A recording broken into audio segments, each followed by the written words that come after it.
Karen, just to be clear, you didn't do it. We know who did it, Steve. We know. And we know who spearheaded this cover-up. You all know. Yes, we do. If John was beaten up and attacked in that house, who did it? We don't know. We don't know. We don't know. And it's not for us to know. Somebody other than Karen is responsible for that, for the killing of John.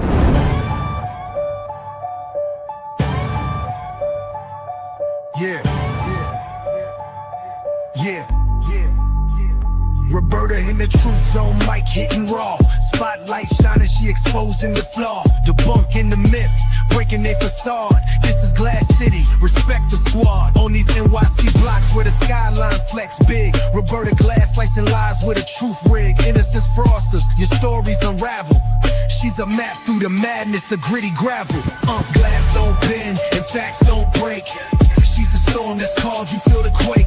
Exposing tales stitched with crooked seams. Justice in the lens, shattered fake dreams. Screams about killers, painted heroes in disguise. She burning propaganda with fire in her eyes.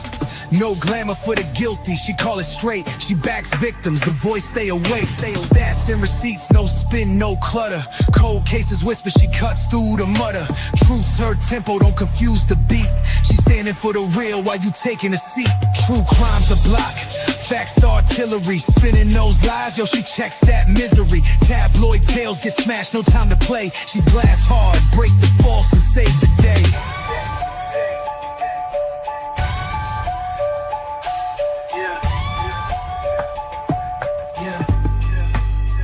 True crime's a block, facts the artillery. Spinning those lies, yo, she checks that misery. Tabloid tales get smashed, no time. Okay. How is everybody? It's been at least a couple of hours since we last talked. Hello, Anna. Hello, my King of Kings. Hello, Lackadaisical.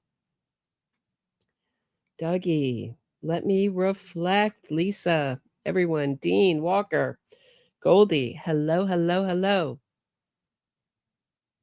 Just us chickens. So I wanted to talk about, a couple things before I get to Judge Cannone. And I think it proves what I know it proves what I've been saying all along about Judge Cannone, which is that she is entirely interested in Karen Reed's feelings, Karen Reed's making sure that Karen Reed gets almost everything that she wants within reason, and they've asked for some unreasonable things, turning a blind eye to her lawyers when they lie to the court, violate their discovery obligations over and over and over and over again. How many voir dires have we had in this case?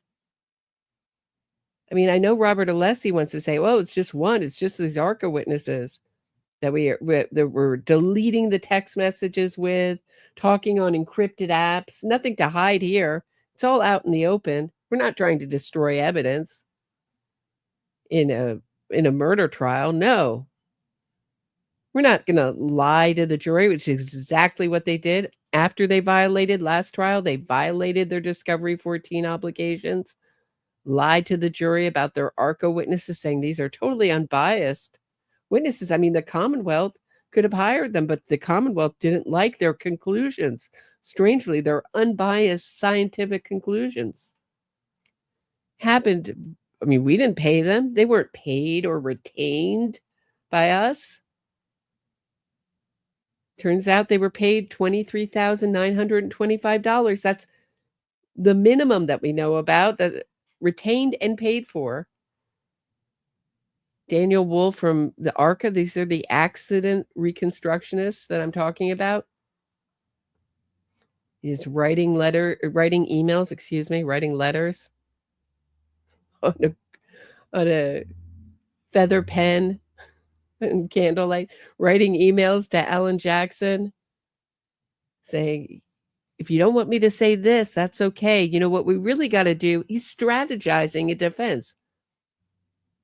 If you don't want me to say that most accidents between pedestrians and cars happen at night, like this one, I won't say it because it's bad for your case. So, as Hank Brennan said, shh, keep it quiet. Now, of course, the Free Karen readers are going to say, well, he did testify to that in a voir dire right before they testified. No time to prepare for that with their own experts. So they're allowed to bring in as much testing as possible. And my audience is smarter than I am sometimes. We're right. Hank Brennan, looks like if I understood correctly, the Commonwealth is going to get all the ARCA testimonies coming in. They didn't see the Commonwealth's changing of a time, amending a document as a rule discovery violation, Rule 14 violation. It looks like Hank Brennan's expert is going to be able, it's going to be really unusual, going to be able to come in and rebut all these new testings and stuff that they've done. I mean, they've just exploited the crap out of ARCA. I mean, they found their hired guns and they're going to have them do as many testings, junk science, crazy bias testings to prove that, John O'Keefe wasn't hit by a car as they can. They'll get their money's worth out of those ARCA witnesses. They're the best thing that they have. Anyway, so before I get to Judge Cannone, before I go into Judge Cannone and what is her most disgusting move in court yet, I would say actually moves in court, most stomach-turning, contempt for victims moves that she's made. I don't know what would show more contempt for victims and their family members than these moves. We'll get to it. But before we get to that, I want to talk about a little piece this morning. I missed it yesterday. That I missed. And it is that the defense showed labeled pictures to the jury. One said Keefe and Proctor, so implying that Trooper Michael Proctor was present at the autopsy. So mislabeling someone as Michael Proctor in a picture. And it wasn't just like, at first I thought, oh, well, this has to be, that's a really unusual way for lawyers to keep their pictures. Usually when you're dealing with lawyers and their exhibits, it's even before it gets an official by the stenographer, a number, a evidence number, they usually keep it with a code, numbered code, or some kind of exhibit A, blah, blah, blah. It's like, that's an odd way to keep an exhibit, Keefe and Proctor. They also showed a picture of John O'Keefe's arm and labeled it arm with dog bites. So there was a stipulation this morning. Let me show you these pictures. I mean, there's no way to really unring this bell. How do you make this right? Of course, nothing will happen to the defense team. There was a stipulation this morning read out, but it's already in the first impressions have been done. And I'm sure that this defense team is going to do everything that they can do. This is another way that they cheat to win, is to keep using the illusory truth effect and just keep saying Proctor at the autopsy, dog bite arm, connect arm and dog bite until so the more times you hear something, the more likely you are to believe it's true. So I think they're going to be hammering home these points. I mean, how was this put up?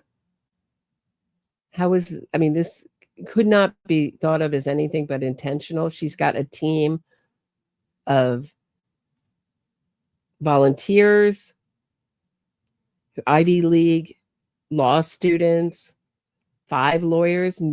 Are you going to try to tell me that they just missed this? They just missed this, that the evidence that they're presenting in court? So here it is. So here's one. See, Proctor with Keefe at A, I think you mean to be autopsy. And then there is, I hate showing this picture, but it says John with arm, John's arm with dog bite. Is that what it says? Believe so. Hope I'm right on that. It says arm with dog bites. Excuse me, not John's arm. That would be too personal. Arm with dog bites. So there's no way to unring that bell, but the morning started with a stipulation. So a stipulation means that the defense and the Commonwealth have agreed that something is true that could be looked at as a fact. Nothing about the dog bites and the arm, because that's, of course, the defense's position, but they stipulated that that is not Proctor at the autopsy. So take a listen to Hank Brennan giving this stipulation. Before he did, Judge had a little bit more in-depth instructions. She wants the jury not to make any faces, not to react to anything being shown in court. This seems to be, I don't know if this is a reaction to the juror that got sick in court and had to take a break, or the jurors. But we'll take a listen, and then we'll take a listen to her new instruction to the jurors, and then we'll hear Hank Brennan's stipulation. It's so important that each and every juror can hear the evidence or the testimony that's presented, can follow the testimony, and can understand and evaluate the testimony of each witness and the exhibits. In order to do that, I just want to be very clear that it's important that people do not comment on the evidence or make any comments. Once you enter the room, it's probably a good idea to just listen. Don't talk. Don't make any facial expressions. No muttering under your breath. No audible noises, because people need to hear what's going on and to understand everything. So out of respect for your fellow jurors, I would ask that you be very careful to make sure you don't do that. And out of respect to the lawyers who worked so hard to get this case before. So I wasn't in the courtroom, but I assume that's what it's about. Probably some jurors are like, I'm going to be sick. So she's not going to blame the defense team for showing the contents of, the inside of John O'Keefe's stomach. She's going to blame the jurors for having a reaction to it. If this is about something else, possibly some other pieces of evidence, but I don't know what she expects. Apparently it was so graphic. I've never seen that before, where they're like, oh, break, break, break. It's like almost immediately it goes up. Just keep your mouth closed and fall faint on the side. That way everybody can hear the evidence. I don't know. I don't know. I hope this is about something else and not those pictures. Okay. Thank you very much. With that, Mr. Brennan, your first witness, please. Or if I could begin by offering a stipulation that's agreed to between the parties. Okay. Can we turn the AC down, please?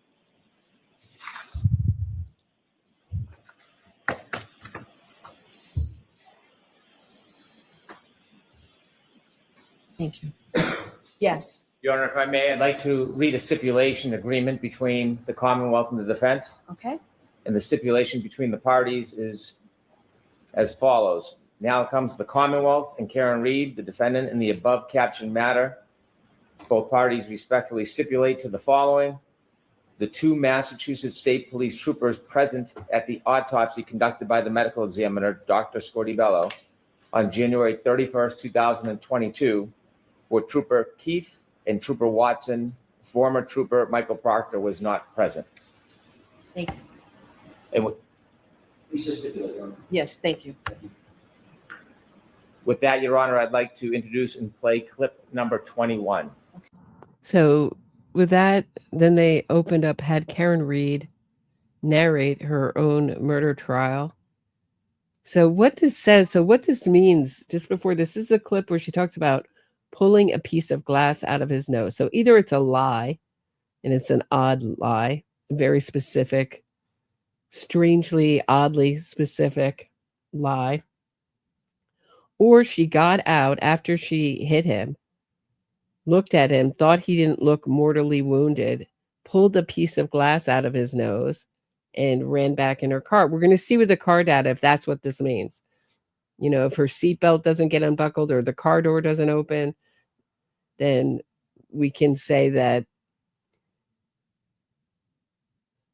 this isn't a real memory, because the heart has to be pumping for blood to be gushing from his nose. And that certainly wasn't the situation when she returned back to the scene to perform her hysterics with Carrie Roberts and Jen McCabe. So I'm curious to know if we have that car data, what that car data will show, what this black box data seems like. Hank Brennan is saving it for the final nail in the coffin. I mean, I hope that the last piece of evidence shown in this trial is Karen Reed's own words. I'm hoping, before it goes to the defense. Okay, Paul, turn the AC off. Hold on 1 second, please. I just want that.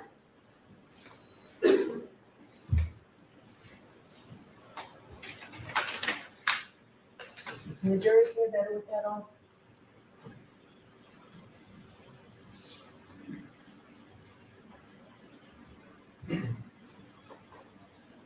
So John's laying there, his left and his right, and I approach John from the left.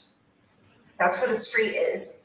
And he had a piece of glass, like perched on his nose, like just wedged like a splinter would be. And I just pulled it, and as soon as I pulled it, it just gushed blood down his face. Odd, right?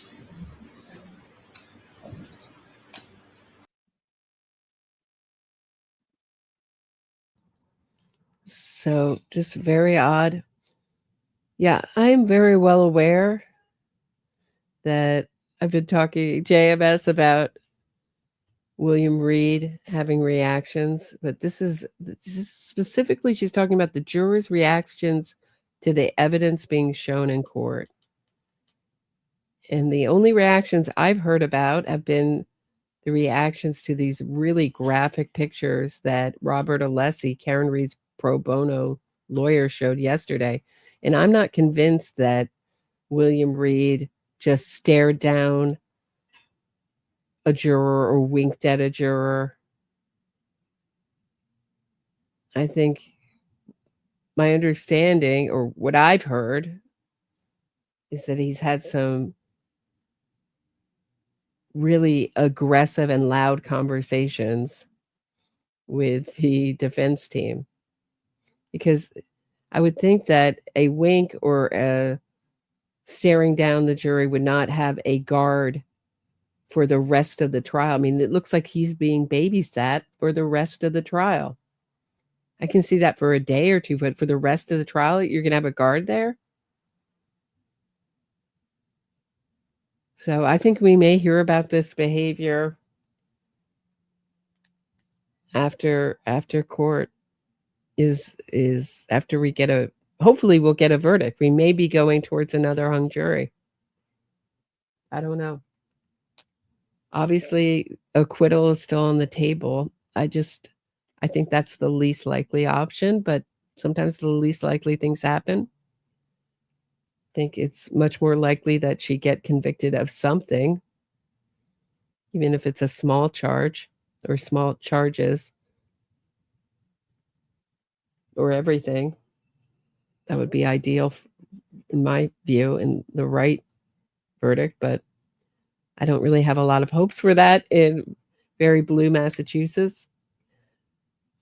But we may be going to another hung jury. It just depends who's on the jury. The Karen Reed and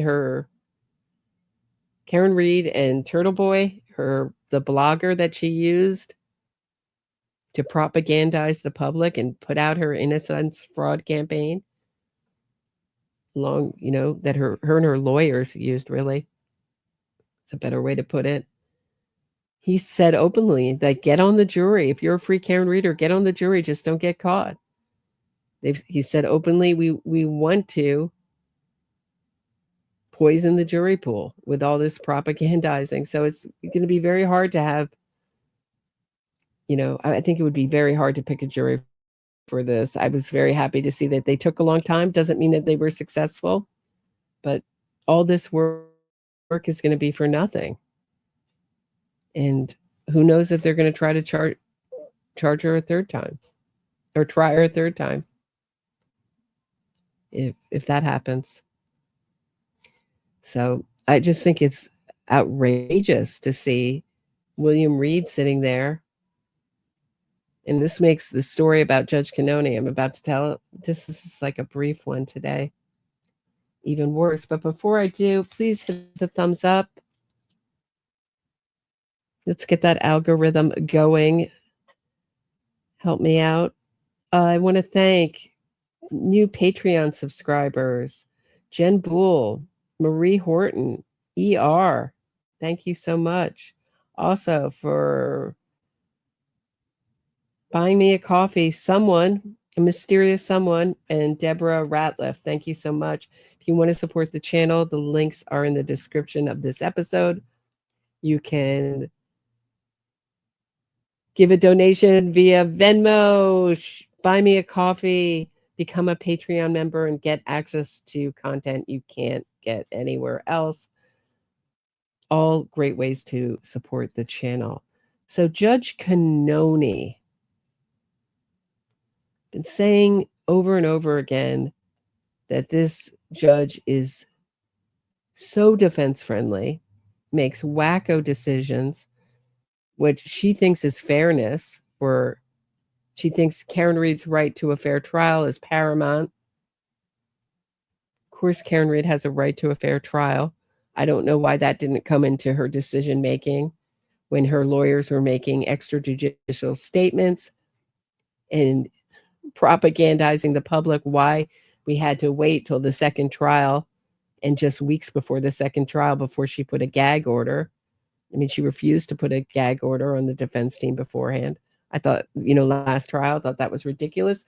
She refused to let Karen Reed's own statements come in last trial. Just a few examples of some of the preferential treatment towards the defense she's shown. But where we really saw it was with these accident reconstructionist witnesses, ARCA, Daniel Wolf and Rentschler,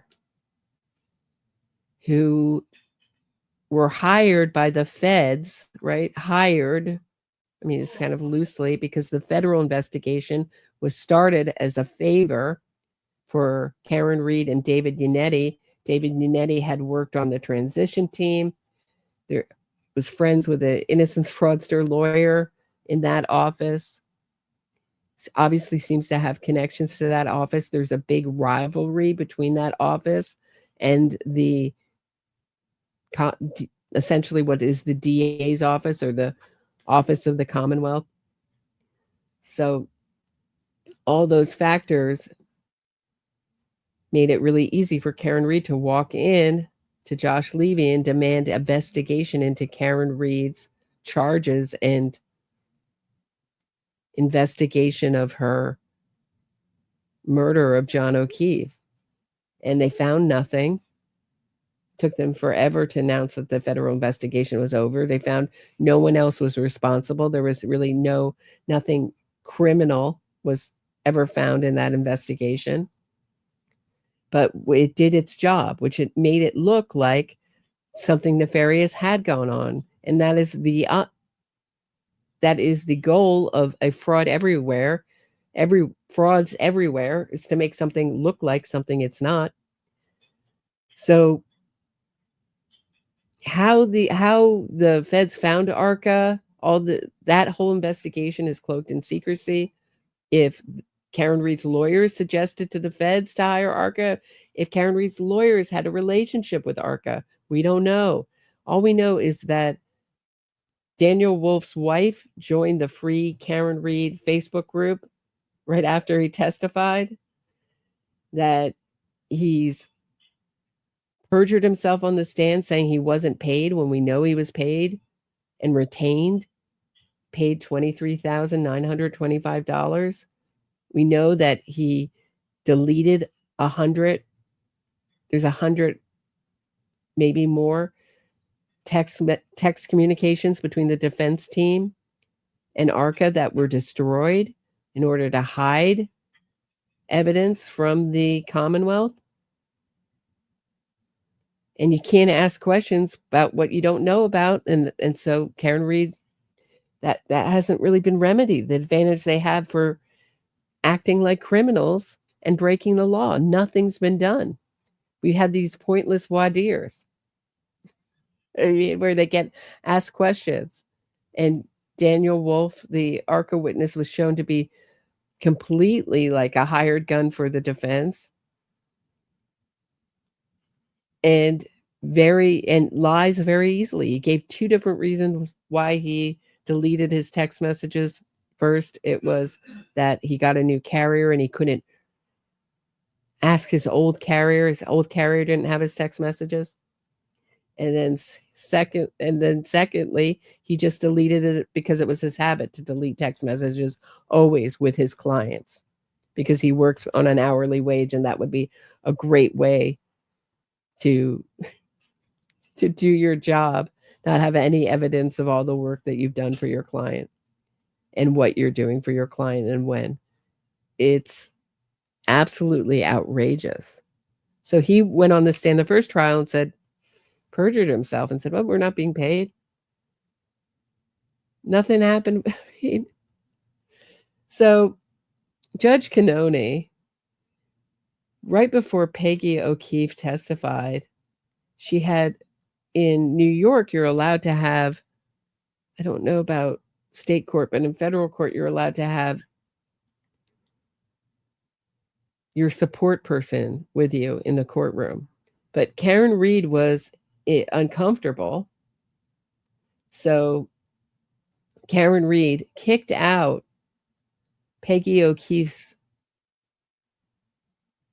dear friends who'd come to support her through really difficult testimony, talking about the murder of her son on national television. Never forget that. I mean, actually, it's actually worldwide with the internet and the worldwide internet. And Karen Reed felt a little uncomfortable, and so they were booted by Judge Cannone in what is one of the most grossest violations of victims' rights, callousness towards the victims and their family that I've ever seen done by a judge, because Karen Reed, the murderer, feels uncomfortable. And that will show you her true bias. Her true bias is always with the murderer and her family's feelings.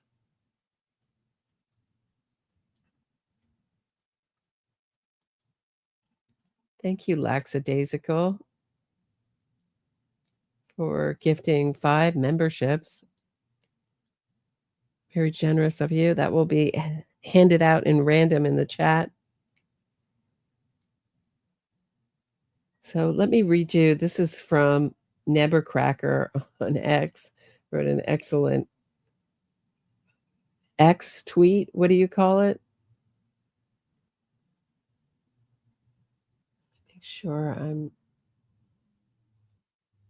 okay. So here we go. Real Read report. While the trial keeps exposing the liars for who they are and their busy-headed babbling buffoon, I love the alliteration there, keeps spewing verbal diarrhea, proving just how doomed they are, something very important happened in that courtroom that people need to understand and remember. Previously unreported, right before Mrs. O'Keefe was set to testify, her own supporters were thrown out, not for speaking out, not for causing trouble. They were removed simply because the defendant and her family, Nebuchadnezzar calls them sociopaths. I call them psychopaths, but I don't really believe in that differential, but okay.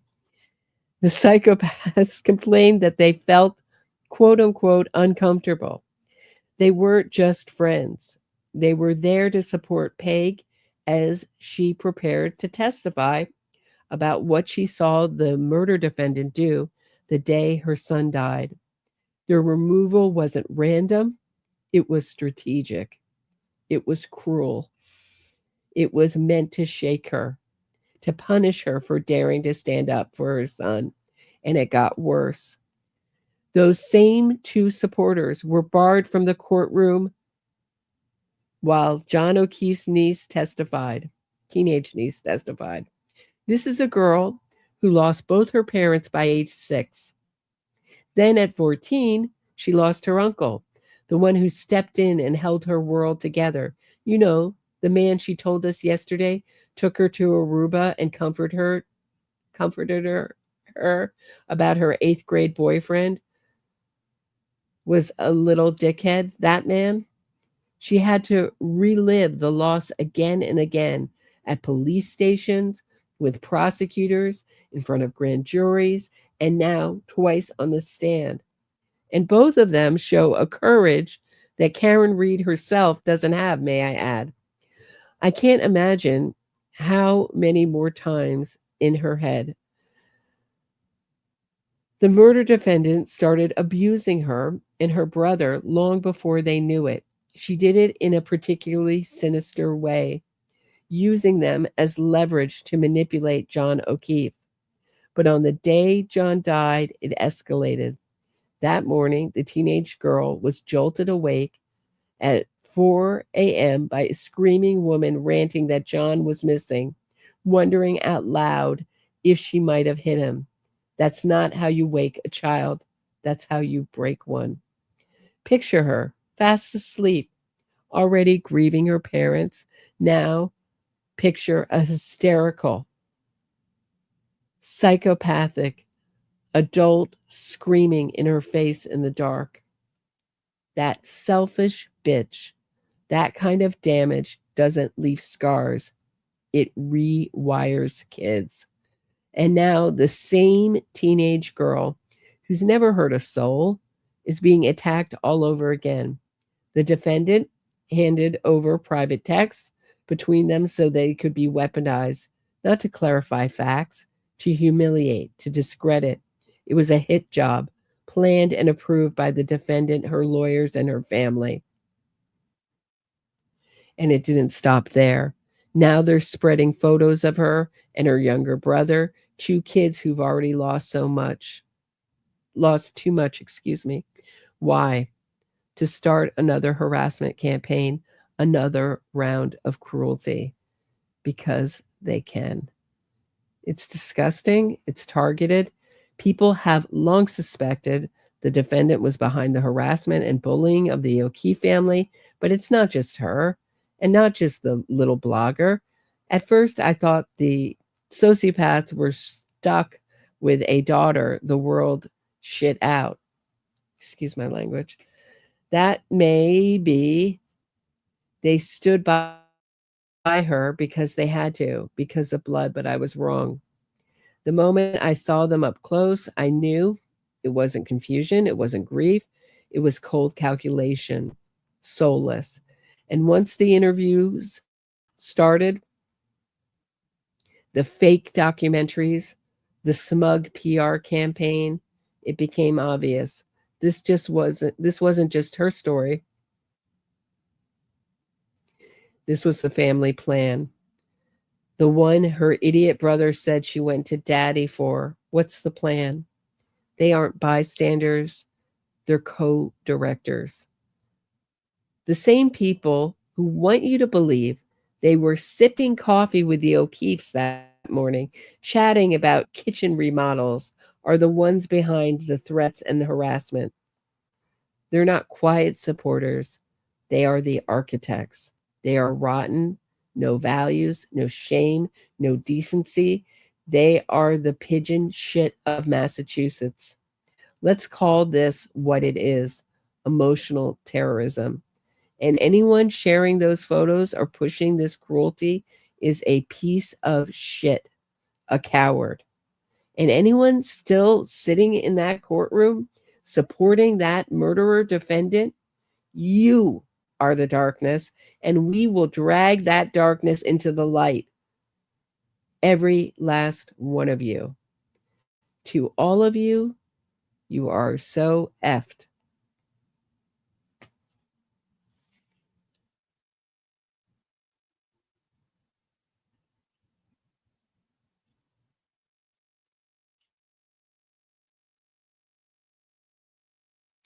All right, so that's what I have for today. I'll see you all tomorrow at 6. Please hit the thumbs up on the way out. Subscribe to the channel. Share this episode. Support the channel. The link's in the description. I'll see you all tomorrow at 6. Have a great night, everyone. Thanks for listening.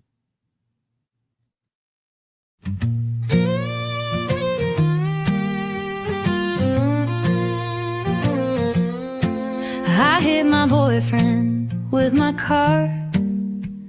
It wasn't an accident, but with lying lawyers I'll go far. Lying lawyers and witness harassment. I'll avoid prison. It was snowing. I pushed the pedal down, hit him hard. Now the legal system I clown.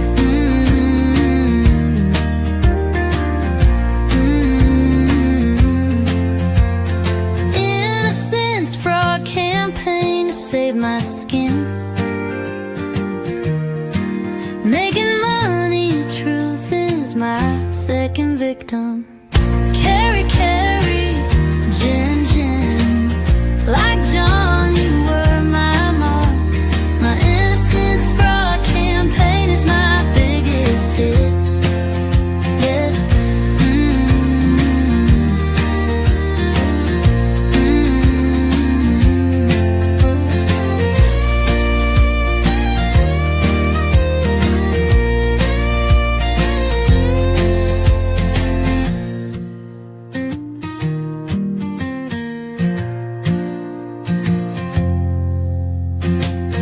I hit my boyfriend with my car.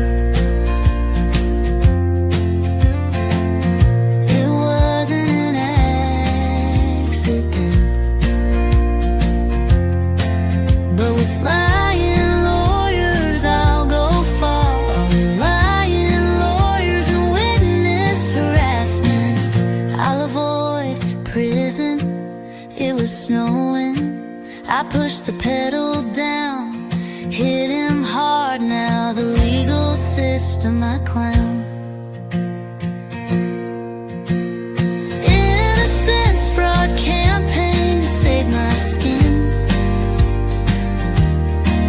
Making money, truth is my second victim.